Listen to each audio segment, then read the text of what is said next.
Who sets up the time? Okay. All right. Welcome to Practical Marketing. I'm going to get straight to the point. We all have product or service we want to gain customers for. And deliverables are to create a client's path, 3 lead sources, which would gain us awareness for our product and collect leads.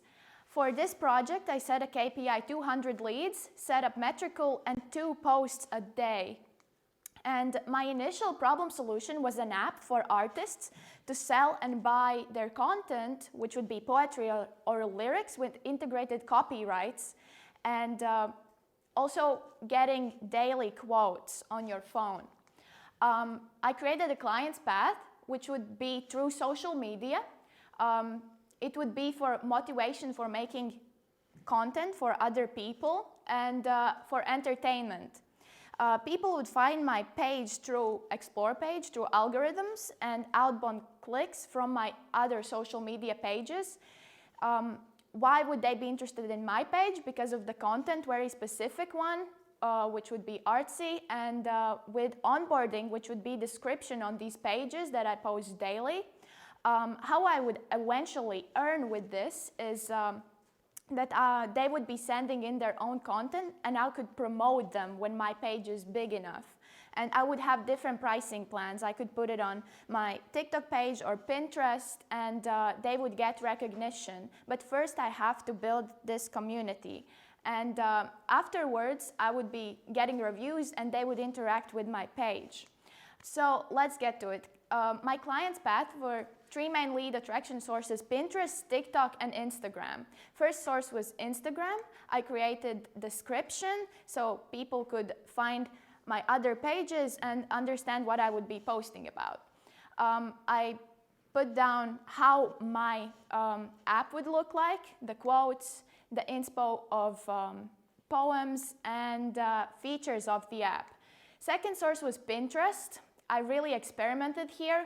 There were 28 posts in total, which is 2 posts a day for 2 weeks. And third source was TikTok. I also set up Metrical, which is a platform where you can measure your content and schedule posts. So here you can see I connected my apps. And now let's analyze the content I created. Most recognition on Pinterest gained memes with white background, also worked with poems, short videos with text. Really aesthetic pictures on Pinterest. What goes best viral is really high quality content, and use hashtags from For You page, not random hashtags. Really look what is in your For You page. They can be really silly and weird, but those will gain most recognition. And for TikTok, you have to post 3 pictures with around 300 characteristics as description and use the trendiest sounds at that moment. That will go most viral. And as you can see, don't try to sell your content. First, build a community and make relatable content. Maybe follow trends more, as I did with artists right now. Billie Eilish is going on tour.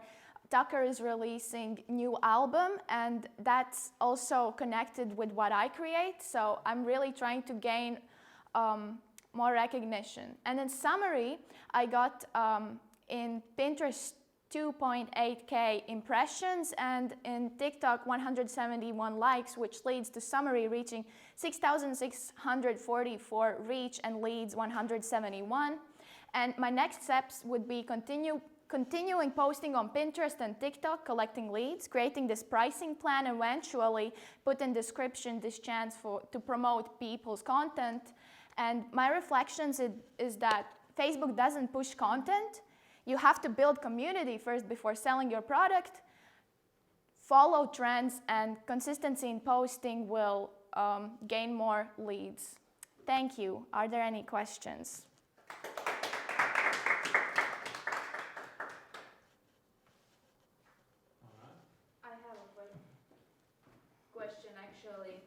You said that your first priority is to build the community. Yes. But then in your Instagram, you had a post about the features of the app. Yes, see, from here I also understood that these posts don't get reactions. I had it didn't push the content. And that's where I realized I have to pivot. And I went on Pinterest and created something, something completely else from my product, but it's still connected. Okay. Yes.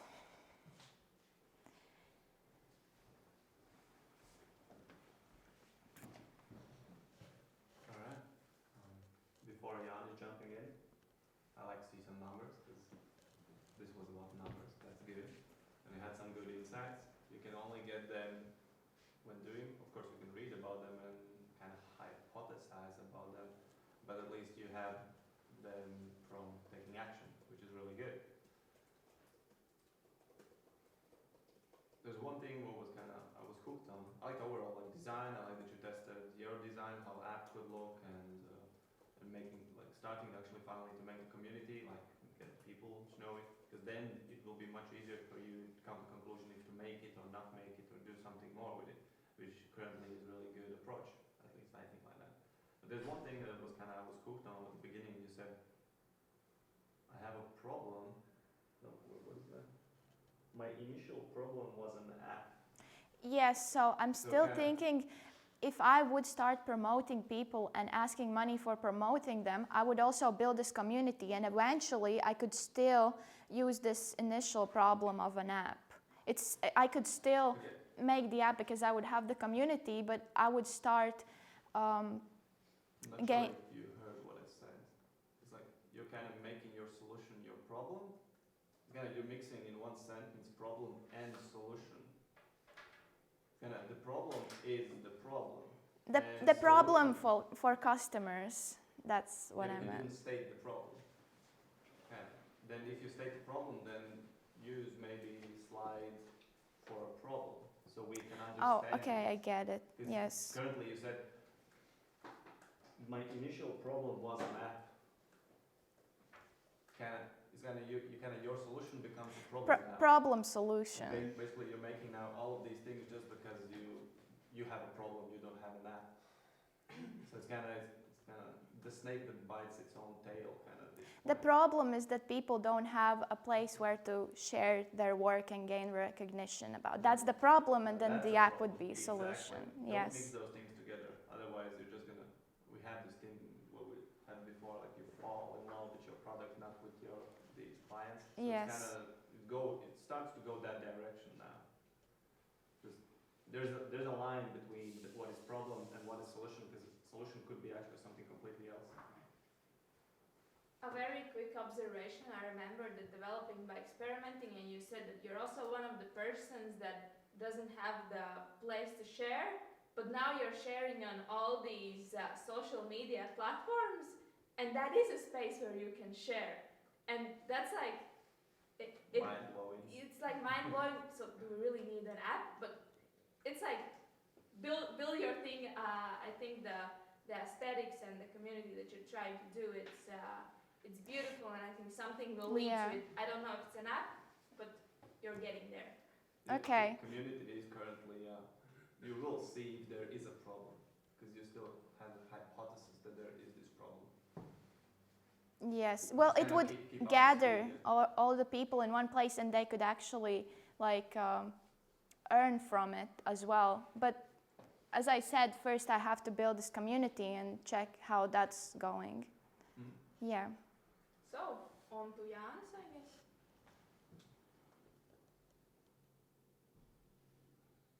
Mike's. No, not us. Microphones. Mic check. Mike John. Okay, I wanted to ask, did you get any response from your audience, any direct messages, comments, or interactions? Only comment I got was this page that wanted to promote me, and that also gave me an idea because they had 500,000 followers and they were promoting other artists, and these artists was also the ones growing their page, and that gave me like this inspiration building something similar. Perfect. So that's what I wanted to just suggest. So maybe you think about the community where you will build it. If you don't have an app, there's like the Telegram group, there are WhatsApp group, there are different places where you can build your community, yes? Because Instagram, for example, they're pushing more and more like the content not for people who are interested in a specific topic, not so much for the followers. Yes, so it's not important. Do you get like 500,000 followers? Yes, it's more like for your authority, but it pushes more like the content. Yes, not so much for the followers, but for everybody who is engaged with such topic. Yes, so that's why I'm thinking about the place where you can build your community and get those interactions back. Yes, and then very good. You can reach out to other people who are already posting and giving them the platform where to post. So that may be one thing that while you keep posting, try to reach out to people and interact with your audience. They will give the feedback and also the solution they're looking for. Maybe it's not the app. Yes, maybe that's the place, or you have like the system set up how to post. Yes, or how to structure, or how to book your next post. Yes, so maybe the problem is a little bit different because you see when you start, there is a place really as your Selena told it, yes, or Christiana told it that there is when you start to do, there is already a place where to post your poems and content. Yes, it was also. But close enough. But yes, I think TikTok is actually a great place because people are really boosting each other there. Also, if you look at the comment sections of other creators, and eventually I can still use my Facebook page for that. Yeah, but just think where you get your audience, where you will can reach them directly. So is it Telegram? Is it Facebook group? Is it Messenger or whatever? Yes, I see. Speak up, Robert.